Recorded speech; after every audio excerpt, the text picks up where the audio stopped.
മലയാളികൾ ഒരു സിനിമയ്ക്ക് വേണ്ടി കുറേ കാലത്തിന് ശേഷം കാത്തിരിക്കുന്നത് ആദ്യമായിട്ടായിരിക്കും. എനിക്ക് ആഫ്റ്റർ ഓൾ കൊറോണയ്ക്ക് ശേഷം അല്ലേ ഒരു മലയാള സിനിമയുടെ റിലീസ്, ഒരു ബ്രഹ്മാണ്ഡ ചിത്രം.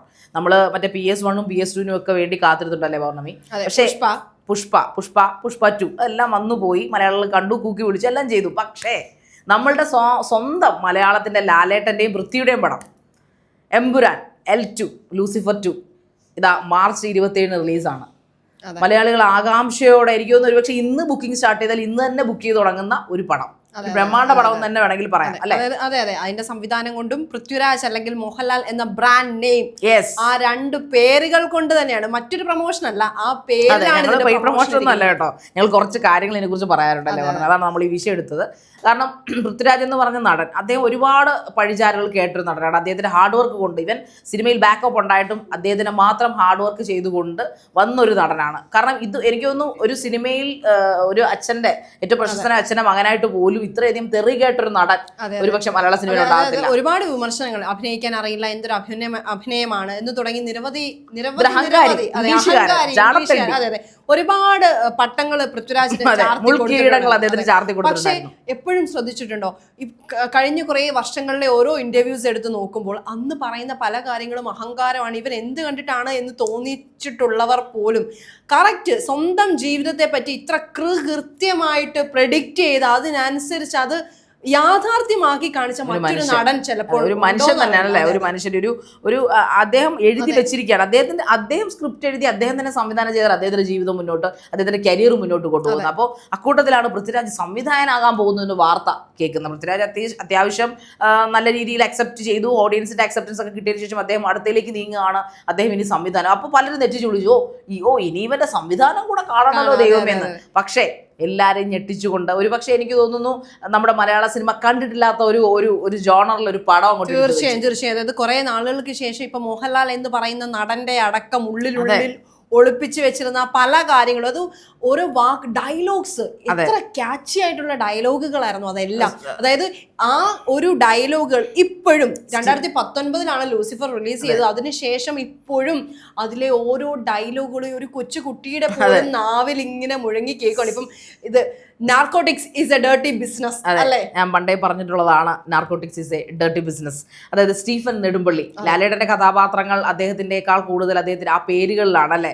ജീൻസ് പടികം, ഈ പറയുന്ന പോലെ ആട് തോമ, അങ്ങനെയുള്ള പേരുകളിലാണ് കൂടുതലും അദ്ദേഹം അറിയപ്പെട്ടിരിക്കുന്നത്. സോ ലാലേട്ടൻ, പഴയ ലാലേട്ടനെ നമ്മൾ കണ്ടു കുറെ ഇടയായിട്ട്, അതായത് രാവണപ്രഭു അല്ലെങ്കിൽ നരസിംഹം, അങ്ങനെ കുറേയധികം പടങ്ങളിൽ അദ്ദേഹം ആ സോ കോൾഡ് ഒരു സെൻട്രൽ കഥാപാത്രമായിട്ട് എല്ലാവരെയും അടിച്ചിടുന്ന ഒരു എന്താ പറയുന്ന ഒരു നായകനായിട്ടുള്ള അമാനുഷ്യ ശക്തി ഒരു നായകനൊക്കെ ആയിട്ടാണ് അദ്ദേഹത്തിനെ കാണിച്ചിരുന്നത്. ഇതിനകത്ത് എന്താ പറയുന്ന ഖുറേഷിയായിട്ട് ഒരു വില്ലൻ നായകനായിട്ട് അദ്ദേഹം യഥാർത്ഥത്തിൽ അതിനകത്ത് പറയുന്നൊരു ഡയലോഗ് ഉണ്ട്, ഇത് നന്മയും തിന്മയും തമ്മിലുള്ള യുദ്ധമല്ല, തിന്മയും തമ്മിലുള്ള യുദ്ധമാണെന്നുള്ള സോ കോൾഡ് ഡയലോഗൊക്കെ ആയിട്ടാണ് ഈ പടം ഇറങ്ങിയത്.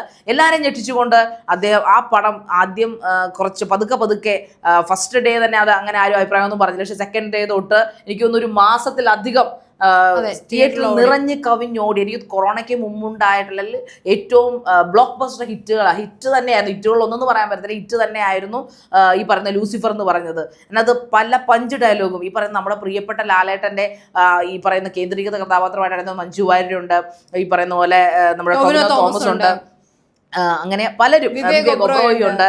അതിന്റെയൊക്കെ സെക്കൻഡ് പാർട്ട് അതായത് ആൾക്കാരെ മുൻമൂലയിൽ നിർത്തിക്കൊണ്ട് നമ്മുടെ രോമാഞ്ചം, നമ്മളെ ഇങ്ങനെ രോമകൂപങ്ങൾ എഴുന്നേപ്പിച്ച് നിർത്തുന്ന രീതിയിലുള്ള പഞ്ചിങ് ഡയലോഗായിരുന്നു ആ സിനിമയുടെ ഇറക്കം. അതിന്റെ ശേഷം എത്ര വർഷങ്ങൾ കാത്തിരുന്നു അല്ലേ. തീർച്ചയായും, അതായത് 2019 ഇത് റിലീസ് ചെയ്ത് അതിനുശേഷം പിന്നെ ആ സമയത്തൊക്കെ അഭ്യൂഹങ്ങൾ ഉണ്ടായിരുന്നു, സെക്കൻഡ് പാർട്ട് വരും. സ്ഥിരീകരണം ആദ്യം ഒന്നും ഉണ്ടായിരുന്നില്ല, എന്നാൽ ആ സ്ഥിരീകരണത്തിന് ശേഷം തന്നെ പറയുന്നുണ്ടായിരുന്നു ഇത്ര വർഷം അല്ലെങ്കിൽ ഈ ഒരു പീരീഡ് ഓഫ് ടൈം എടുക്കും ഇതിന് സെക്കൻഡ് പാർട്ട് ഇറങ്ങാൻ.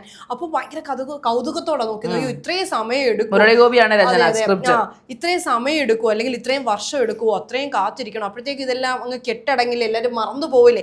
പക്ഷെ ആ ചിന്തകളും ആ വിചാരങ്ങളും എല്ലാം ഭേദിച്ചുകൊണ്ട് സത്യം പറഞ്ഞാൽ കാത്തിരിക്കുകയായിരുന്നു എന്ന് തന്നെ വേണം പറയാം. അതേ ഹൈപ്പിൽ, അതായത് എന്താ ഈ ഒരു സിനിമ റിലീസ് ചെയ്ത് ഇപ്പൊ 6 വർഷത്തോളം ആവുന്നു. അതെ. അത് മാത്രമല്ല ഈ പറയുന്ന സിനിമയുടെ പ്രത്യേകതകൾ ഒരുപാടുണ്ട്. അന്നത്തേക്കാളും കുറേ അഡ്വാൻസ്ഡ് ആയി നമ്മുടെ ടെക്നോളജി. അതുകൂടാതെ 8 സംസ്ഥാനങ്ങളും 4 കൺട്രികളിലുമായിട്ടാണ് ഈ പടം ചിത്രീകരിച്ചിരിക്കുന്നത്. ബിഗ് ബഡ്ജറ്റ് ചിത്രം തന്നെയാണ്, ഒരു സംശയമില്ല. പൃഥ്വിരാജിന്റെ ഒരു സംവിധാന മികവ് അദ്ദേഹത്തിന്റെ ആദ്യത്തെ പടത്തിൽ തന്നെ നമ്മൾ കണ്ടതാണ്. അദ്ദേഹത്തെക്കുറിച്ച് പറയുന്നവരൊക്കെ ടെക്നിക്കലായിട്ട് വളരെയധികം പഠിച്ചതിന് ശേഷമാണ് അദ്ദേഹം വർഷങ്ങളായിട്ട് സംവിധാനം ചെയ്യാൻ വേണ്ടി പഠനം നടത്തുകയായിരുന്നൊക്കെയാണ് ഈ ലൂസിഫറിന്റെ സമയത്ത് അറിഞ്ഞത്. സത്യമാവാൻ 100% കാരണം ആ പടം അങ്ങനെയാണ് ചെയ്തിരിക്കുന്നത്. കാണുമ്പോൾ മനസ്സിലാവും അതിനകത്ത് ഒരു പാളിച്ച അങ്ങനെ ഫൈറ്റ് സീനൊക്കെ കണ്ടതല്ലേ അതല്ലേ മനോഹരമായിട്ട് അത് ചിത്രീകരിച്ചിരിക്കുന്നത് അല്ലേ. പിന്നെ ഇതിനകത്ത് നമ്മൾ നോക്കേണ്ട ഒരു കാര്യം എന്ന് വെച്ചാൽ നമ്മുടെ മമ്മൂക്കയെ സംബന്ധിച്ച്, ഇത് ചിലപ്പോൾ ഫാൻസ് തമ്മിലൊരു ഇടിയായിട്ട് ഞങ്ങളുടെ കമന്റ് ബോക്സിൽ വന്ന് നിറഞ്ഞേക്കാം, പക്ഷേ എന്നാലും പറയാതിരിക്കാൻ പറ്റില്ല. മമ്മൂക്കയെ സംബന്ധിച്ചിടത്തോളം അല്ലെങ്കിൽ മമ്മൂട്ടി അദ്ദേഹത്തിന്റെ പടങ്ങളേക്ക് ഒരു ആവറേജ് ഹിറ്റ് അടിച്ചാണ് പോകുന്നത്. അദ്ദേഹത്തിന്റെ പടങ്ങൾ ഫ്ലോപ്പ് ആകുന്ന ഇപ്പോൾ വളരെ കുറവാണല്ലേ. കഴിഞ്ഞ ഒരു വർഷം 2 വർഷമായിട്ട് അദ്ദേഹം സെലക്റ്റീവ് ആയിട്ടുള്ള ചിത്രങ്ങളാണ് ചെയ്യുന്നത്. പക്ഷെ ചെയ്യുന്നത് എന്ത് തന്നെയായാലും, കണ്ണൂർ സ്ക്വാഡ് ആയാലും, പ്രമയുഗം ആയാലും, ഈ പറഞ്ഞ ഡൊമിനിക് ആൻഡ് ദ പേഴ്സ് ആയാലും, ലേറ്റസ്റ്റ് ഇറങ്ങിയത് വരെയും ഒരു ഹിറ്റാണ്. അതായത് എബവ് ആവറേജിലാണ് അത് പോയിക്കൊണ്ടിരിക്കുന്നത്. ബമ്പർ ഹിറ്റ് അടിച്ചില്ലെങ്കിലും പടം എന്തായാലും പൊട്ടുന്നില്ല എന്നുള്ള കാര്യത്തിൽ വലിയ ഒരു ആശ്വാസമുണ്ട്. എന്നാൽ തിരിച്ച് നമ്മുടെ പ്രിയപ്പെട്ട ലാലേട്ടന്റെ കാര്യത്തിൽ സംഭവിക്കും. നമുക്ക് വിഷമമുണ്ട്. കാരണം അദ്ദേഹത്തിന്റെ മിക്ക പടങ്ങളും കൂടി വന്നു, മിക്ക പടങ്ങളും അപ് ടു ദ മാർക്ക് ചെയ്തില്ലെങ്കിൽ ലാസ്റ്റ് എന്റെ ഓർമ്മയിലെ ഹിറ്റ് എന്ന് പറഞ്ഞാൽ പൗർണമി ഗർഭകാലത്ത് കണ്ട നേരാണ് അല്ലെ. പൗർണമി തന്നെ പറഞ്ഞു, അത് മറക്കാൻ പറ്റാത്തൊരു പടമായിരുന്നു. തീർച്ചയായിട്ടും അനശ്വര രാജനൊക്കെ. പക്ഷെ അതിനകത്ത് നമുക്ക് ലാലേട്ടനെ മാത്രമായിട്ട് എടുത്ത് പറയാൻ പറ്റില്ല. കാരണം അനശ്വര രാജനായാലും സിദ്ദിഖായാലും വില്ലനായാലും മികച്ച കഥാപാത്രങ്ങളായിട്ട് അവതരിപ്പിച്ചിരുന്നു. ലാലേട്ടന്റെ സിഗ്നേച്ചറോട് കൂടി ലൂസിഫറിന് ശേഷം ഒരു പടം ഇറങ്ങിയിട്ടുണ്ടോ എന്ന് എനിക്ക് സംശയമാണ്. അതായത് പറയുമ്പോൾ സിനിമകൾ ഇറങ്ങിയിട്ടുണ്ട്, പക്ഷെ അതൊന്നും ആ വിചാരിച്ച പോലൊരു അങ്ങനെ മമ്മൂട്ടിയുടെ ചിത്രങ്ങളെ നമ്മൾ ലാലേട്ടനും മമ്മൂട്ടി 2 എൻറ്റിറ്റിയാണ്. എന്നിരുന്നാൽ പോലും ഇവർ രണ്ടുപേരും നമ്മൾ മെഗാസ്റ്റാർ ആയിട്ടാണ് കണക്കാക്കിയിരുന്നത്. അപ്പൊ അക്കൂട്ടത്തിൽ ഈ ലാലേട്ടൻ ഫാൻസിന് ഭയങ്കര ഡിപ്രഷൻ ഉണ്ടാക്കുന്ന തരത്തിലുള്ള കാര്യങ്ങളാണ് ലാലേട്ടന്റെ ഭാഗത്തുനിന്നുണ്ടായതല്ല. അദ്ദേഹം തിരഞ്ഞെടുത്ത ചിത്രങ്ങളുടെ ആ ഒരു ഇടിവ്, ആ ഒരു ഫാൾ ഡൗൺ വല്ലാതെ പ്രേക്ഷകരെ, അദ്ദേഹത്തിന്റെ ഫാൻസിനെ പ്രത്യേകിച്ച് വിഷമിച്ചിട്ടുണ്ട്. ഫാൻസിന് വേണ്ടിയിട്ടുള്ള ഒരു പടങ്ങളും ഈ കുറച്ചിടയായിട്ട് ഇറങ്ങിയിട്ടില്ല എന്നുള്ളതാണ്. അതായത് ശരിക, അതായത് മോഹൻലാൽ എന്ന് പറയുന്ന ഒരു ബ്രാൻഡ് ആണെന്ന് തീർച്ചയായിട്ടും.